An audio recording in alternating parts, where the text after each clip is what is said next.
Hey, this is Scott Townsend, and I'm glad to announce that we've got two new subscribers to the show, Pop's Daylight Donuts and Castafly Outdoor Adventures. The first one, Pop's Daylight Donuts, man, they've got the best tasting donuts, sausage wraps, pastries in Northeast Oklahoma. And also, if you'll tell the staff there, hey, Scott Townsend said to give me a large spicy pig, they'll give you a free large spicy sausage wrap. But you have to tell them Scott Townsend sent you. So tell them, hey, Scott Townsend told me to tell you to give me a large spicy pig. So there's the offer. There's the call to action. So go to Pop's Daylight Donuts. Say hi to Mark for me. And go to Pop's Daylight Donuts and get you some. The other sponsor is Castafly Outdoor Adventures.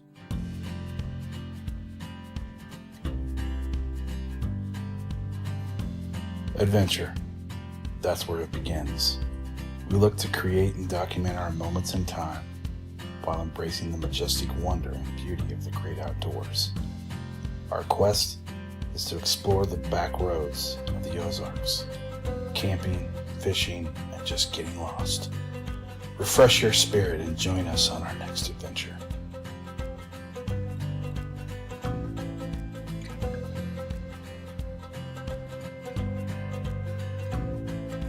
Paul and his crew invite you to subscribe to the Castafly Outdoor Adventures YouTube channel. Welcome to the Scott Townsend Show, brought to you by Dietzo Man Productions.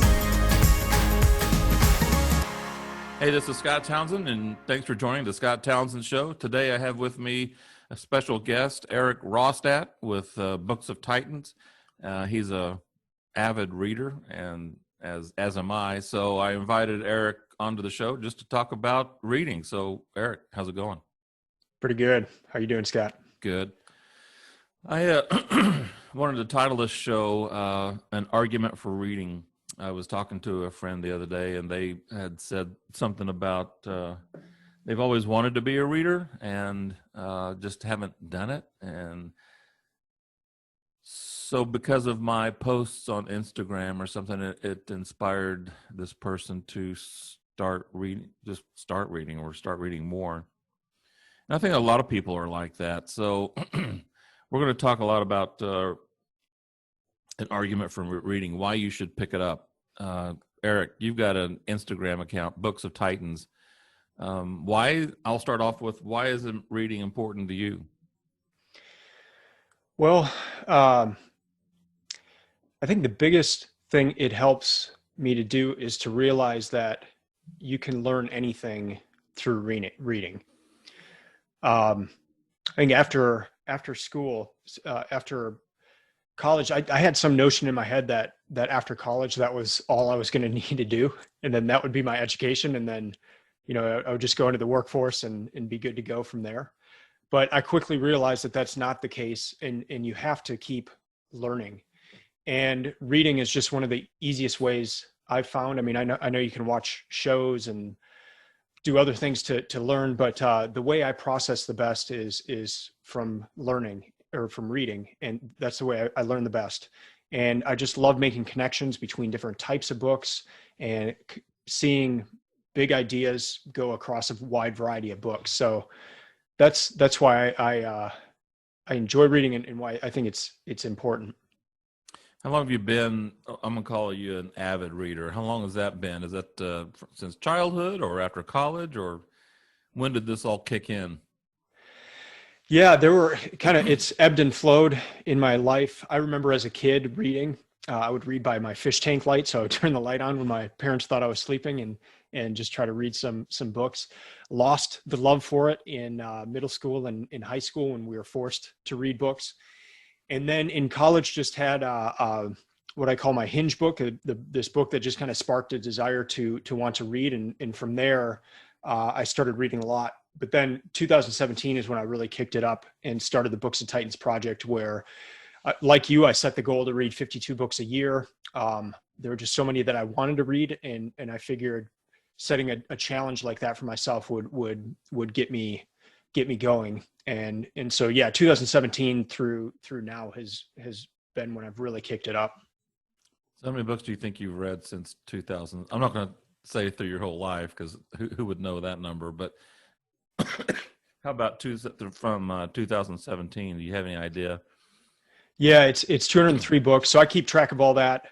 Part of the project is just it's stats based, in the sense of I want to know how long it takes me to read a book. It's just more of personal curiosity, and then I like sharing that just so people know, hey, if you want to read Crime and Punishment, here's how long you're looking at. If you want to read the entire Bible, here's how long it took me to do that. So different things like that. So I just track the number of books.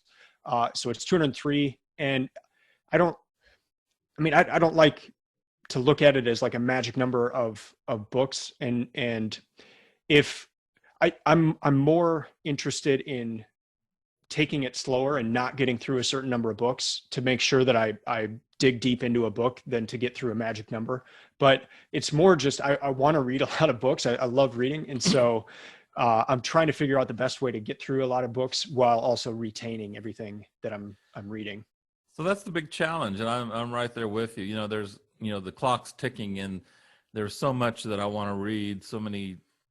I mean, if I were on a desert island with a stack of books, that would be ideal. Just let me go. And there's so much information out there. There's so many good authors. There's so many good books, and I just enjoy reading. I mean, I'm not going to apologize for it. I used to think that it was stupid, that it was nerdy, that that's just something that I kind of keep quiet, but I do anyway. But now I'm just like, that's just the way I am, and I embrace it, and I've embraced it to the point where it's one of the first things I do every morning is figure out how many pages I got to read and then read it. But the quantity versus quality question, if on the one hand there's so many books to read, and you have this goal. If you're OCD like I am, I mean, you set a goal and you got to hit it. I didn't hit it last year. I read the 43, was it 47, something like that. Anyway, 52 was the goal, but still I got pretty close. And a friend of mine and I were talking not too long ago about, you read these good, especially if it's a really good book, and but you have to, if you're on this treadmill of reading, you've got to pick up the other book and keep reading. But there's something to be said for maybe picking up that book again and rereading it, maybe 2 or 3 times. And you can count that as a book, So if you read one book 3 times, I'd still say that's 3 books, Yeah. Through 3 books. But you're right. Retention, trying to retain what it is you read. What's the magic formula for you? How do you do that? Well, I view my project as an experiment. So I'm constantly trying new things to see what works. And I have a number of different things in place. So one is when I'm reading, I'm underlining. I used to consider books to be almost holy, to where I didn't want to write in them or anything or mess them up at all. But now I buy books. I don't retain as well if I do the digital copy. So I buy the actual book. I try to get a hardcover copy if possible, because I like to write in the back. So as I'm reading, I'm underlining, I'm taking notes, I'm asking questions in the margins. And then at the end of each chapter, I'll just kind of write some of the main points. If something is a super strong thing I want to remember, I write it in the back of the book. So I can pick up any book on my shelves and open up the back page and see the main things I want to remember. After that, I have a website for the project, and I will review each book on there. It's not really a review. It's more just my thoughts for the book. So having to sit down and write that out is another process of just kind of rethinking. And I'll usually do that like a week or 2 after I finish the book. So I'm having to recall what I read. And then honestly, the thing that has helped me out the most is a 2-part thing, is to do a podcast. So I have the Books of Titans podcast, and I cover each book on an episode, and it's about 30 minutes. And then, so that just preparing the episode is again, having me recall the book. Right. But at the end of each episode, I do the one thing. And I saw that you read the One Thing book. Right. And I kind of got that idea from that book, but I just picked the one thing I want to remember from each book.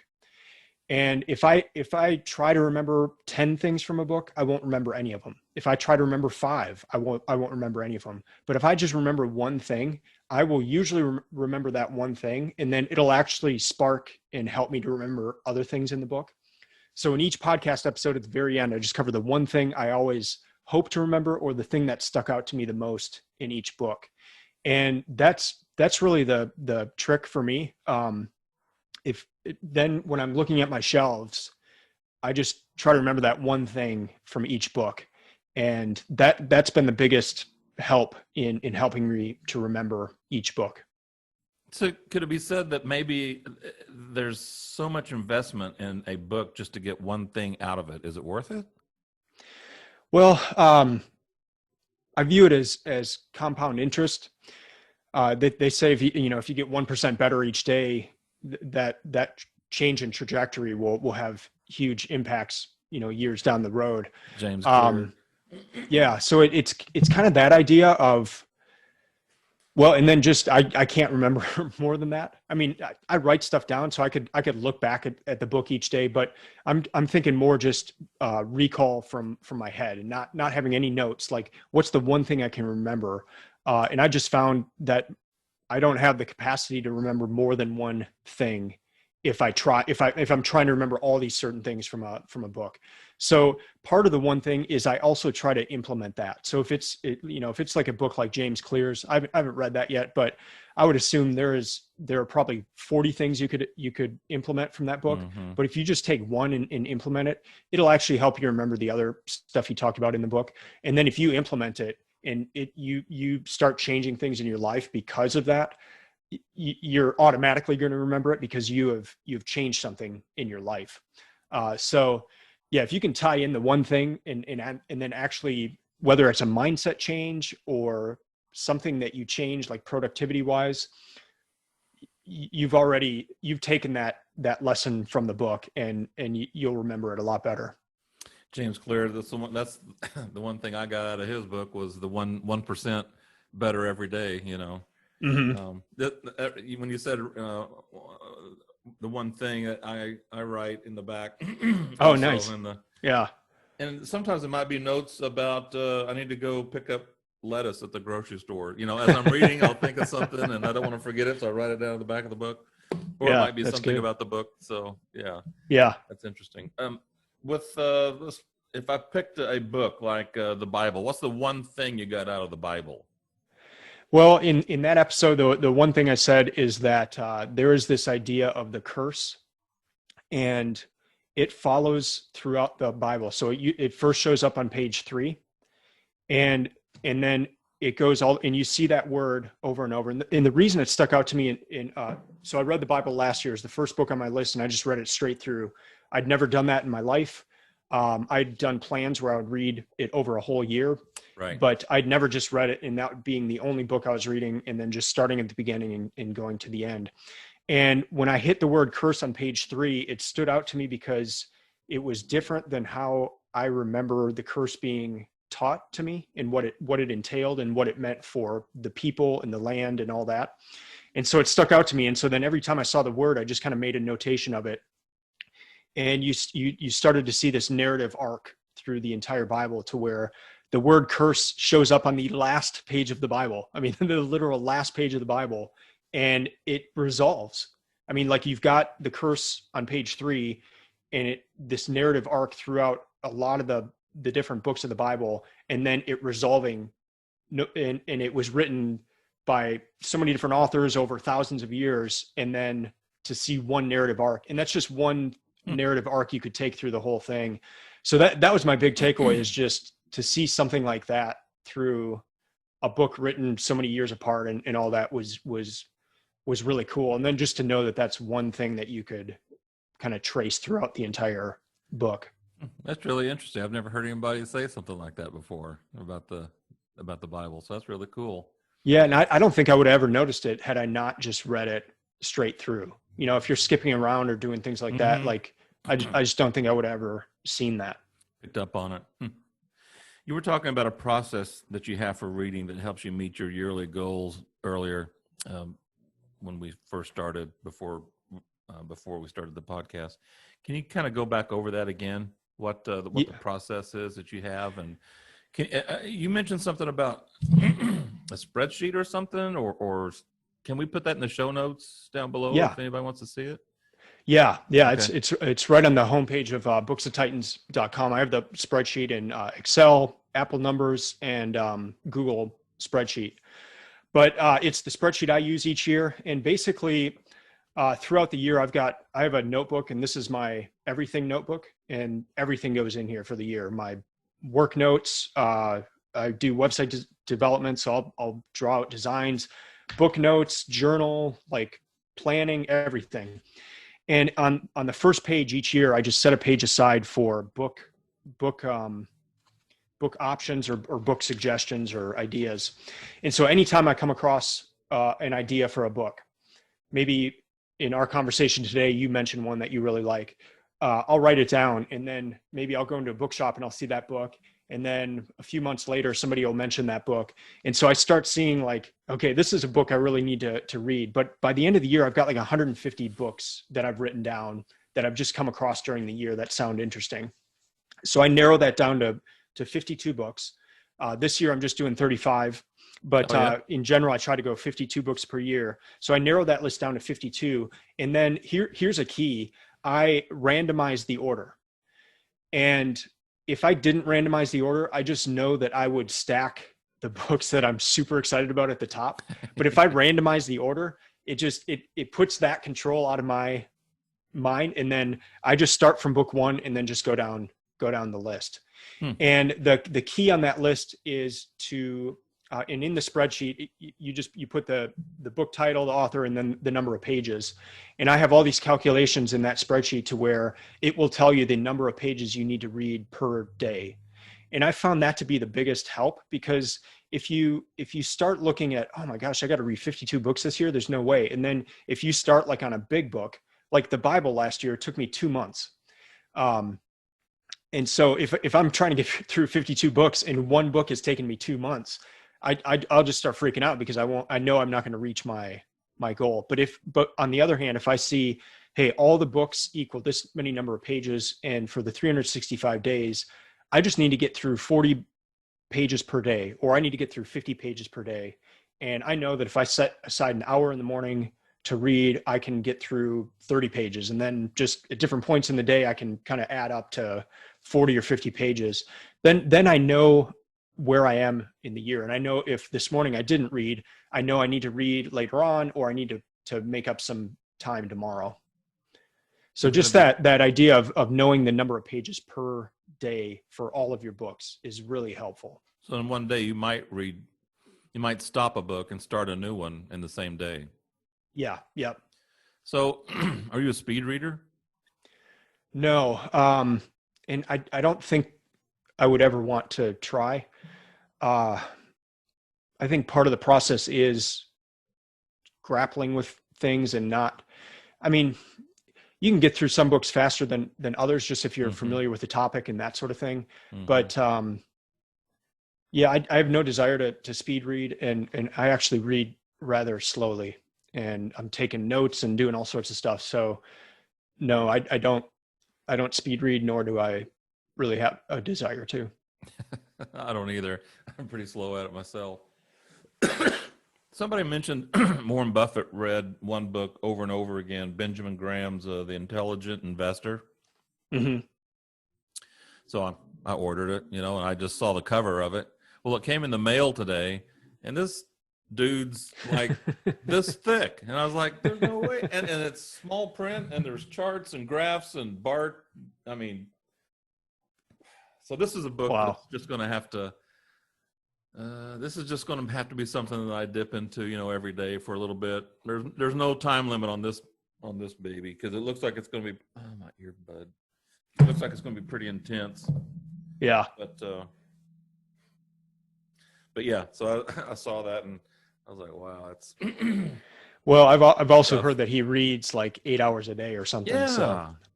Something incredible like that. Yeah. I think would be pretty cool, but. Yeah. Let me see. When I'm looking down, I'm not being disrespectful. I'm just trying to go over my questions here. What genre do you find most appealing, and why? Well, right now I'm reading Robert Caro's series on Lyndon B. Johnson, and it's a 4-book series. Robert Caro spent 35 years of his life researching LBJ, and then this is the result. Wow. And it is so in depth. And in the introduction, he says you can't understand LBJ unless you understand the hill country of Texas. And then he spends like 50 pages describing the hill country of Texas and how LBJ's great grandfathers got there, and in the days that there were still Indians in the area and there were battles, and families were getting attacked, and just all sorts of crazy stuff. And the soil of the area of the hill country and how that ruined all these people and all that kind of thing. And I love that. I love, I guess, either biographies where you're seeing how one life intersects actual events. And so you're learning about these events while also learning about a particular person. I'd say that, or books like Man's Search for Meaning, where it's almost an autobiography of sorts, but it's within the context of deep suffering. So Gulag Archipelago, Man's Search for Meaning, even the autobiography of Frederick Douglass, to where there's a large autobiography component of the book, but it's amidst this just horrific suffering, and to see the lessons that people pull from that. So I'd say those two, and I contrast that with fantasy. I've just never been a fan of fantasy because, and I'm challenging myself this year with some fantasy, but for fantasy, you're getting to know this world that doesn't have any implications for anything else. Like you go deep into this world, and I know it can help you relate to things in your own world, but I would rather read a book like Robert Caro's book about LBJ, where I'm learning about actual events, and that'll help me in reading other books and having a broader picture of whether it's US politics or the presidency or the Senate or Congress. Like all the things you learn about along the way can help you in other things that you're reading. So that's my favorite, just because like each page you're like, oh wow, I didn't know this. Oh, this is cool. Mm-hmm. What and the fantasy part, or I would call fiction. I think you can learn some things from the fiction for sure. But yeah, I get that. Like Mark Twain's Huckleberry Finn or Tom Sawyer. I love those kind of stories, and I try to mix a non fiction with a fiction, because I'm like you. If it were me, I would just do all one thing. All my favorites. Did you? Yeah. Did I see you read this? Yeah. Disney? Yeah. I read Disney's book. Yep. What did you think about that?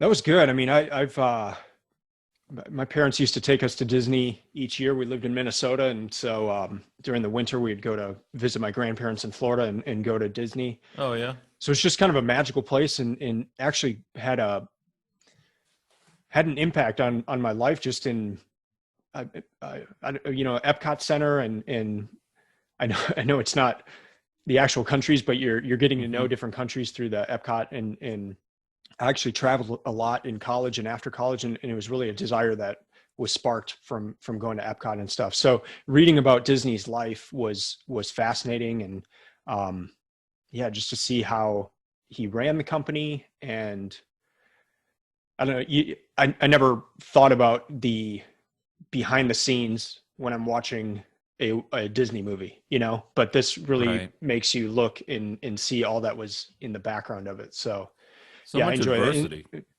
Yeah. And just even with his own employees and all that. But yeah, I wanted to take a step back from the previous question, that I do like fiction. And I'm about a 50-50 split right now in my lists between fiction and nonfiction. And I do hear a lot of people say that they only read nonfiction, and I think you're missing out a lot if that's the case. But it's more just, if I have the choice between a biography or if it was just one book I could take to a desert island and it was between fantasy or a biography, I'd probably choose the biography just because definitely of learning about other things along the way. How many books through Caro's have you got through? You say there's 4 of them on LBJ?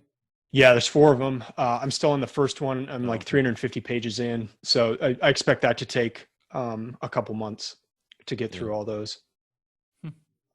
That's interesting. I have to check that out. Should you not finish a book if you're not enjoying it? Yeah, you should not. You should not finish a book if you're not enjoying it. But I have made a commitment to finish every book I read for this project. And the reason I say you should quit a book if you're not enjoying it is before I had this project, I wish I would have done that. But now with this project, I spend so much time choosing my books that they've gone through such a process that I am dying to read every single one of these books. And if I do come to a book where I'm not 100% into it or something, I would say more times than not, if I get past that point, there's some gems at the end that I would have missed had I quit. So without the project, I would say yes, quit when you're not enjoying a book. If you're doing a project like this, where, I spend the entire year before thinking about the books that I'm going to be reading the next year. And so they've gone through they've gone through the system. Yeah. And so by the time I actually pick up a book, I have thought about it a lot. And so I have a commitment for my project that I will not quit a book early. It's really cool. I mean, you really put a lot of thought in this. I can't tell you what book I'm going to be reading next year. I usually just go as like that, The Intelligent Investor. Someone mentioned it and I bought it, and I think the biggest surprise for me is I never read spy thrillers, Clancy or anything like that. Never. And then I heard Brad Thor on James Altucher's podcast talking about his writing style. He's a spy thriller guy. So I'm into 17 books now. He's written 19. I'm into 17 of them. Wow. And I'm telling you, these books, you don't read these books. These books will let you know when it's time to quit reading. They just grab you. That's awesome. Yeah. Somebody said if this book had any more testosterone, it'd be growing hair. But it is a really good series, and I'm surprised at myself. I'm really glad I stumbled across that. What's the biggest surprise for you when you were reading something or an author that you probably didn't have any idea you'd be interested in, and all of a sudden, wow?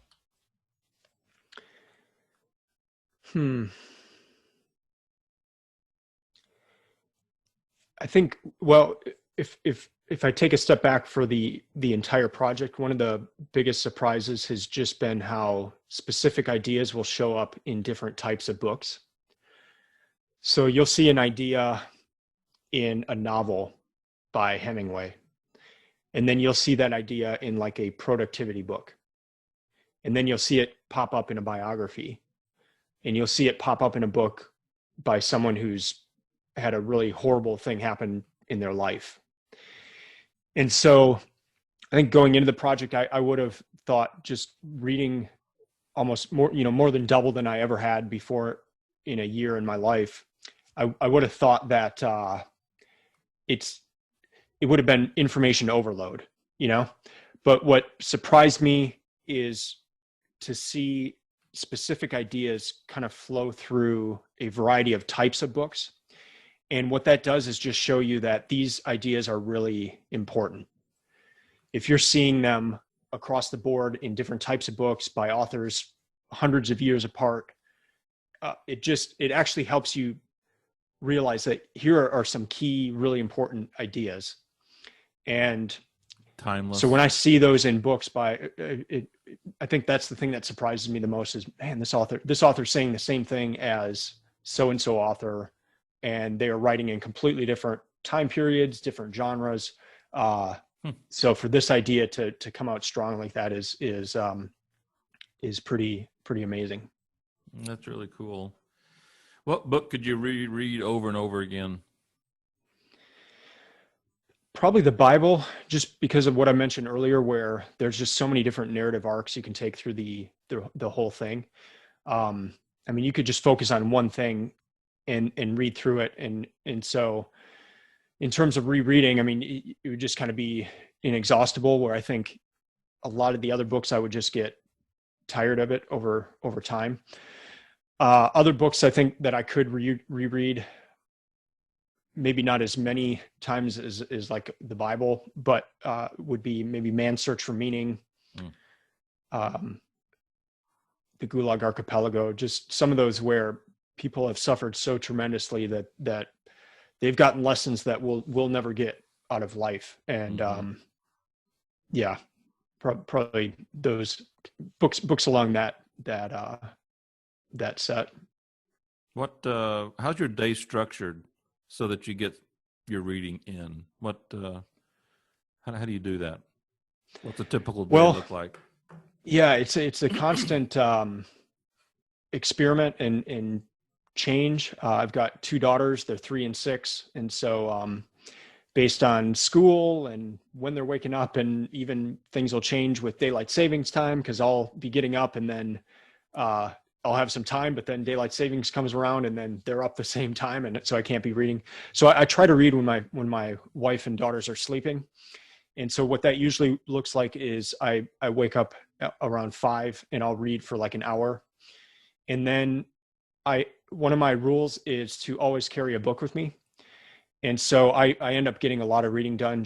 We'll be out on errands and my wife will go in a store and one of our daughters is falling asleep. So I'm sitting in the car with the sleeping daughter, and there's 30 minutes, if I didn't have a book with me, then it would just be me on my phone or something. Mm-hmm. So, yeah, I just love the time in the morning, drinking coffee and reading. And so I try to get up an hour or so before my family. And that's where I get the majority of my reading done. But it does just have to kind of ebb and flow with schedule changes with the family and stuff like that. So your last ditch argument, here you go. Here's your last attempt at trying to convince somebody they need to start reading. Why does anybody even need to start reading? Or I'm sure there's people out there, they said the average person reads like 12 books a year, maybe, I think it is. Mm-hmm. But there's a lot of people out there who just don't read. And so what would you tell someone who wants to consider reading or reading more? It's really important to do it, especially in our time right now, because there's so many things coming at you, and it's really hard to take a step back and think about those things. So whether it's news, I used to get the New York Times every day. I would read through it. I used to watch the news on TV, and I don't do any of that anymore, because I'm not smart enough to understand the context of a lot of the stories and what they actually mean. And so if one group's attacking another group in Syria, I have no idea the background of that and why they're doing that. And so I'd rather spend that time reading books about the history of Syria or why is this group against this group. I'd rather take a step back. And I think we just all need to, in general, and all need to be reading more, because all media keeps moving in the direction of shorter and shorter attention spans, tweet amounts. Like you just can't get into a full idea on a tweet, or even a tweet section, of tweets. Like you really, a lot of these things you have to take the time to sit and think about, and reading allows you to do that, because you're committing an amount of time to a book about a set idea, and you're going to have to grapple with things. I encourage you to write questions in the margins, and where you don't agree with the person or the author, treat it as a conversation that you're having. But as things keep going that way, and as it becomes harder and harder to actually understand what's really going on in the world, whether it's through news or social media, the time you spend reading will just help you to better analyze what is going on. And I just think that's going to be a more and more important skill going forward. And then not to mention just the ability to read, and not like to be able to read pages on a page, but the ability to have the confidence that you can go and learn anything by reading will set you free in so many areas. You won't be set back from something and just say, well, I could never learn how to do that. Like, the more you read, the more confidence it gives you that, hey, if I need to learn how to code, I know that I could pick up a certain set of books and go through them, and it will take a long time and it will be really hard. But I know that I could learn a skill set by reading. And that's a really powerful set of skills to have in our age, when things change so rapidly and you may lose your job and have to learn a new industry or skill set immediately. Like, the way you're going to learn that is on the job, and then just by doing it, but then also by reading and kind of getting a broader scope. Right. Well, that's really cool. And I believe that too. And that's one of the things that I enjoy about reading, is that I'm like you. You can learn anything if you're willing to take the time to crack open a book and look at it. I mean, you can have an author. You can have Lyndon LBJ talking to you about what he went through, and you can learn from him. Yeah, the author, of course. Yep. So I think that's really cool. Well, I really appreciate your time and visiting with me about this. It's fun to visit with someone who's as passionate, or you're probably more passionate than I am about it, and your process and how you read and how you choose your books. In the show notes, I'll list all the information that Erik mentioned, especially that spreadsheet. That I actually downloaded that spreadsheet and have started using it. So yeah. Oh, great. I've enjoyed watching you read. Oh, I think we followed each other the last few years, so I love seeing your list of books and even seeing some similar books, and so yeah, that's been fun. We for more information, where can people find you, Erik? The best place is just the website at booksoftitans.com. Books of Titans? Books of Titans, yep. Okay. I'll put that down below. And you have an Instagram account. Of course, you have your podcast, all under Books of Titans. Yeah, yep. So that's awesome. Well, thanks for watching the Scott Townsend Show today. You can watch us, like us, share us, leave a review, subscribe on wherever you get your podcasts, and on YouTube as well. And and you can also, and I think this is so cool, if you mention the podcast, the Scott Townsend Show, to your smart speaker, you can start listening to it on that. So I've just found that out the other day, so I've been doing it. And I was going to do it on here, but I'm afraid I'm going to turn everybody's Alexas on, so I probably shouldn't say that. But anyway, for Erik Rostad, this is Scott Townsend. Thanks for joining the Scott Townsend Show, and we'll talk to you later.